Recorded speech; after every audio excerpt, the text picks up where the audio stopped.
नाजरीन, ये तहरीर कासिम अली शाह साहब ने योम दिफा के मौका पर लिखी है। शौक़े शहादत, बहादुरी, जान निसारी और वतन से मोहब्बत का ये मंजर दुनिया ने 1965 की पाक भारत जंग में देखा। 6 सितंबर का वो दिन जब दुश्मन अपने जंगी हथियार और ताकत के गुरूर में मस्त होकर लाहौर पर चढ़ दौड़ा और ऐलान किया कि अगली सुबह लाहौर की सड़कों पर वजीर आजम लाल बहादुर शास्त्री को टैंकों की सलामी दी जाएगी और लाहौर जिम खाना में पार्टी करते हुए पूरी दुनिया में ये ऐलान करेगा कि हमने इस्लाम के किले को फतह कर लिया है। लेकिन उसको मालूम नहीं था कि उसका मुकाबला जिस कौम से है उसके पास असलहा अगरचे कम है, लेकिन वतन की हिफाजत में उनके जान निछावर करने का जज्बा आसमान को छू रहा है और इस जज्बे की हैबत से पहाड़ भी सिमट कर राई बन जाते हैं। शहीदाने वतन किताब के मुसन्निफ M.R. शाहिद इस बारे में लिखते हैं, 6 सितंबर की रात 3:45 पर दुश्मन की जानिब से वागा पर एक गोला आकर गिरा। ये जंग का आगाज था। इस मौका पर SJCP पोस्ट पर मौजूद प्लाटून कमांडर मोहम्मद शहराज चौकन्ना हो गया और पोस्ट पर भारत की जानिब से मजीद फायरिंग शुरू हो गई। हमारे प्लाटून कमांडर मोहम्मद शहराज ने जवाबी फायरिंग की और यूं दोनों अतराफ से फायरिंग का तबादला शुरू हुआ, जो सितंबर की तारीखी जंग की इब्तिदा थी। लड़ाई इतनी शदीद हो गई कि भारतीय फौजियों ने करीब आकर दस्ती बम फेंकने शुरू कर दिए। अगरचे ये हमला अचानक था, लेकिन हमारे जवानों ने इसका दिलेराना मुकाबला किया। जब पाक फौज को दस्ती बमों की जरूरत पड़ती तो सिपाही रेंग कर कुमक के पास आते और सिपाहियों को बम थमाते थे। इसी असना में प्लाटून कमांडर मोहम्मद शहराज दुश्मन की गोलियों से शहीद होकर जंगे सितंबर के पहले शहीद का एजाज हासिल कर गए। चूंकि ये हमला निस्फ शब को हुआ था, इस वजह से ज्यादातर लोग सो रहे थे। भारतीय फौजियों के हाथ लाहौर की एक डबल डेकर ओमनी बस लग गई, जिसकी तस्वीरें दुनिया भर में दिखाकर भारतीयों ने प्रोपेगेंडा किया कि वो लाहौर पर कब्जा कर चुके हैं। लेकिन कबल इसके के भारतीय टैंक BRB नहर का पुल करते सरहदों पर मौजूद हमारे बहादुर फौजियों ने जान पर खेलकर नहर का पुल तोड़ दिया। ये भारतीय फौज के लिए एक धचका था। वो जल्द से जल्द नहर को उबूर करना चाहती थी, इससे कबल के वो कोई और मुतबादिल इंतजाम करती। पाक फौज के मजीद जवान हैरत अंगेज रफ्तारी के साथ महाज पर पहुंच गए और भारतीय टैंकों के सामने सीसा पिलाई दीवार बनकर लाहौर शहर को महफूज कर लिया। ये वही मकाम है जहां हमारे हीरो मेजर अजीज भट्टी शहीद ने दुश्मन के दांत खट्टे किए और बहादुरी और जुर्रत की एक लाजवाल तारीख रकम की। हमले के वक्त मेजर अजीज भट्टी लाहौर सेक्टर में बरकी के इलाके में एक कंपनी की कमान कर रहे थे। उन्होंने नहर के अगले किनारे पर मुतय्यन प्लाटून के साथ आगे बढ़ने का फैसला किया। 9 और 10 सितंबर की दरमियानी रात को दुश्मन ने इस सारे सेक्टर पर भरपूर हमले के लिए अपनी एक पूरी बटालियन झोंक दी। मेजर अजीज भट्टी जब नहर के किनारे पहुंचे तो दुश्मन इस मकाम पर कब्जा कर चुका था। उन्होंने एक इंतहाई संगीन हमले की क़यादत करते हुए दुश्मन को इस इलाके से निकाल बाहर किया। दुश्मन के पास टैंकों की फरावानी थी और वो ताबड़तोड़ हमले कर रहा था, लेकिन दूसरी तरफ मेजर अजीज भट्टी और उनके जवानों के दिल भी शौक़े शहादत और वतन की मोहब्बत से लबरेज थे और इस आनी अज़म के साथ उन्होंने दुश्मन को रोके रखा। वो और उनकी कंपनी 7 दिन तक दुश्मन का मर्दाना वार मुकाबला करती रही। दुश्मन हैरान था कि नहर के उस पार आखिर वो कौन सी कुव्वत है जो हमें आगे बढ़ने ही नहीं दे रही। 12 सितंबर की सुबह मेजर अजीज भट्टी दूरबीन से दुश्मन की नकलो हरकत का मुशाहिदा कर रहे थे कि टैंक का एक फौलादी गोला उनके सीने पर लगा और यूं वतन की हिफाजत में उन्होंने अपनी जान का नजराना पेश कर दिया। हुकूमत पाकिस्तान ने इस बेमिसाल बहादुरी पर उन्हें निशाने हैदर के एजाज से नवाजा। जंग सितंबर 1965 चोंडा के महाज को ये इनफरादियत हासिल है कि मौर्रिखीन इस महाज को दूसरी जंगे अजीम के बाद टैंकों की सबसे बड़ी जंग करार देते हैं। बुज़दिल दुश्मन ने पाक फौज की तवज्जो लाहौर महाज से हटाने के लिए 600 टैंकों टैंकों और 1 लाख फौज के साथ सियालकोट में चारवा, बाजरा गढ़ी और नखनाल के मकाम पर हमला कर दिया। उस वक्त दुश्मन का गरूर अरूज पर था, उसके पास असलहे की कोई कमी नहीं थी, जबकि पाक फौज इस लिहाज से कमज़ोर थी। लेकिन यहाँ एक चीज़ और थी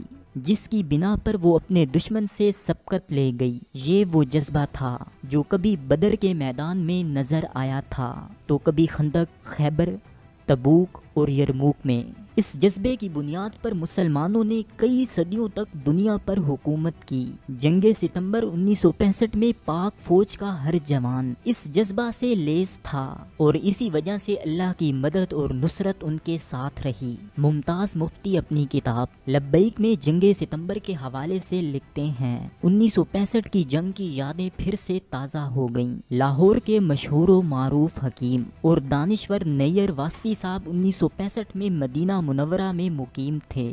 जब वापस पाकिस्तान पहुंचे तो उन्होंने रेडियो पाकिस्तान से जंग के मुताल्लिक अपने तासुरात बयान किए। फरमाया, लाहौर की वो खातून जो 18 साल से मदीना मुनव्वरा में मुकीम है और रोज़े पाक की जाली के पास बैठी रहती है, उसने बताया कि 6 सितंबर को मैंने हुजूर अकरम सल्लल्लाहु अलैहि वसल्लम को इस कदर परेशान हाल देखा जैसे पहले कभी ना देखा था। एक और बुजुर्ग ने फरमाया कि जंगे बदर के तमाम शहीद पाकिस्तान पहुंच चुके हैं ताकि जहाद में शामिल हो सकें।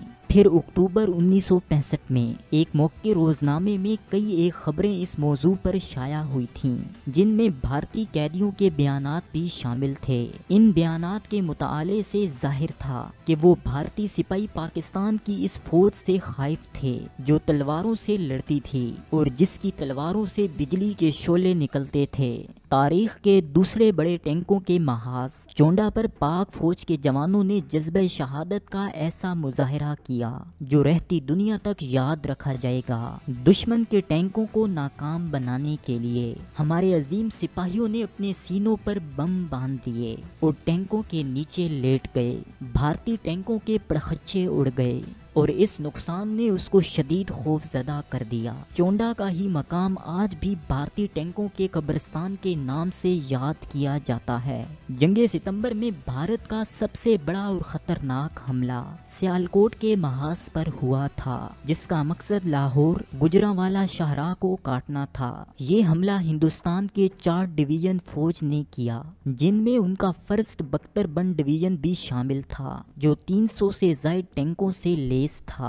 हमारी फौज की एक मायानाज रेजिमेंट 25 कैवलरी ने हर अव्वल दस्ते का काम करते हुए बेपनाह दलेरी और महारत के साथ दुश्मन को न सिर्फ रोका बल्कि उसको पीछे धकेलने पर भी मजबूर किया। इस जंग के मौका पर पाक नेवी और बहरिया ने भी भरपूर हिस्सा डाला। पाक फिजाइया ने भारतीय बड़ी फौज का सियालकोट पर हमले का मंसूबा भी खाक में मिला दिया। तकरीबन 50 भारतीय टैंक तबाह हो गए। पाक फिजाइया के काबिल फख्र हवाबाजों सरफराज रफीकी शहीद और यूनुस हसन शहीद ने अपनी जानों का नजराना देकर भारतीय फौजी हवाई अड्डों को शदीद नुकसान पहुंचाया। यही वजह है कि जंग के पहले हफ्ते के बाद भारतीय एयरफोर्स की कोई काबिल जिक्र कारकर्दगी देखने में नहीं आई। इस मौका पर सरगोधा की फिजाओं में MM आलम ने अपने सीबर त्यारे से 4 भारतीय हंटर त्यारे 1 मिनट से भी कम वक्त में मार गिराए, जिससे पूरी दुनिया में भारतीय फिजाइया का मोराल बुरी तरह गिर गया। पाक बहरिया ने रियासत गुजरात के करीब भारतीय बहरी अड्डे दोराका में मौजूद रेडार सिस्टम को पेशकदमी करते हुए तबाह कर दिया। इसके अलावा पाक नेवी की आबदोज गाजी ने भारतीय जंगी बहरी जहाज ककरी को तबाह कर दिया। ये सब भारतीय समुंदर की हुदूद में हुआ। भारतीय बहरिया ने इस जंग में मजीद कोई पेशकदमी नहीं की। यूं कराची भारतीय बहरी नाकाबंदी के खतरे से महफूज रहा। पाक फौज ने सिंध के रेगजारों में भी पेशकदमी जारी रखी और राजस्थान के इलाके मनाबाव में गदारू के मकाम पर भारतीय फौजी किले पर कब्जा कर लिया। इसके साथ साथ 8 किलोमीटर तक पेशकदमी करते हुए खेम किरण नामी भारतीय कस्बे पर भी कब्जा कर लिया। मजमूई तौर पर इस जंग में पाक फौज ने 1600 मुरब्बा मील तक फैले भारतीय इलाके को अपने कब्जे में लिया, जबकि 446 मुरब्बा किलोमीटर का इलाका भारत के कब्जे में रहा। ये जंग 23 सितंबर को खत्म हुई, जिसमें भारत ने तवक्को से कहीं ज्यादा नाकामियां समेटी। लाहौर पर कब्जे का ख्वाब देखने वाला भारतीय वजीर आजम लाल बहादुर शास्त्री पर भारतीय आवाम की जानिब से इस कदर शदीद तनकीद की गई कि वो इस प्रेशर की ताब ना ला सका और इस सदमे से ताशकंद में ही फोत हो गया। हकीकत ये है कि जंगे सितंबर का फैसला भारत की बहुत बड़ी गलती थी, जिसमें उसको शिकस्ते फाश हुई। कुछ अरसा कबल भारतीय फौज में आला तरीन ओहदे से रिटायर होने वाले एयर मार्शल भारत कुमार ने द फर्स्ट इंडो पाक वार के नाम से एक किताब लिखी है, जिसमें उन्होंने 50 साल में पहली मर्तबा तस्लीम किया है 1965 की जंग में पाकिस्तान के मुकाबले में भारत को ज्यादा नुकसान उठाना पड़ा था। यहाँ तक कि पाकिस्तान ने सिर्फ 2 दिन में भारत के 35 त्यारे तबाह कर दिए थे। जंगे सितंबर में पाक फौज को अल्लाह ने सुरखरू किया और उनको फतह से सरफराज फरमाया। एक ऐसा मुल्क जो वसाइल की कमी का शिकार हो, जिसके पास अददी कुव्वत भी ज्यादा ना हो और जदीद असलहे से भी लेस ना हो, लेकिन फिर भी अपने से 2 गुना ज्यादा ताकत रखने वाले दुश्मन को ऐसा मुंह तोड़ जवाब दिया कि जिसके जख्म वो अभी तक चाट रहा है। यकीनी तौर पर एक तारीखी कारनामा है। जंगे सितंबर में फौज के साथ साथ आवाम का जोशो जज्बा भी दीदनी था। माएं सजदा रेज होकर जवानों की फतहयाबी के लिए दुआ कर रही थीं, तो बहनें और बेटियां जख्मियों की मरहम पट्टी में मसरूफ थीं। जवान अस्पतालों में लाइनें बनाकर अपने जख्मी फौजी भाइयों के खून की अतियात पेश कर रहे थे, तो कुछ ऐसे भी थे जो मोर्चों तक पहुंचकर अपनी फौज के दस्तों बाजू बन रहे थे। बड़े बुजुर्ग रास्ते में खड़े होकर हर आने वाले फौजी का फूलों से इस्तकबाल करते। मुख्तसर ये कि हर शख्स इस मौका पर अपने अपने मैदान में मुजाहिद का रोल अदा कर रहा था और पूरी तनदेही से वतन की हिफाजत में मसरूफ था। पूरी कौम आपस के इख्तलाफात भुलाकर एक मुट्ठी बन गई थी। ये ला इलाहा का वो रिश्ता था जिसने सबको एक दूसरे से मजबूती के साथ जोड़ दिया था, क्योंकि उन्हें यकीन था कि जिस पाक कलमे के नाम पर लाखों शोदा की कुर्बानी देकर हमने ये वतन हासिल किया है, अगर एक दफा भी ये दुश्मन के नापाक कदमों तले आ गया तो फिर तारीख में हमारी कोई पहचान नहीं रहेगी। और इसी वजह से हर शख्स ने ऐसे जोश, जज्बे और ईमानी गैरत का मुजाहिरा किया कि 17 दिन तक दुश्मन को नाको चने चबवाए और जब वो शिकस्त खुर्दा होकर वापस भागा तो अपना भारी भरकम नुकसान करवाने के साथ साथ पूरी दुनिया में जग हंसाई का नमूना भी बन चुका था। आज हमें एक बार फिर इसी इत्तफाक इत्तेहाद की जरूरत है जिसके बल पर हमने 65 की जंग में दुश्मन को शिकस्त दी थी। आज हमें एक बार फिर से अपने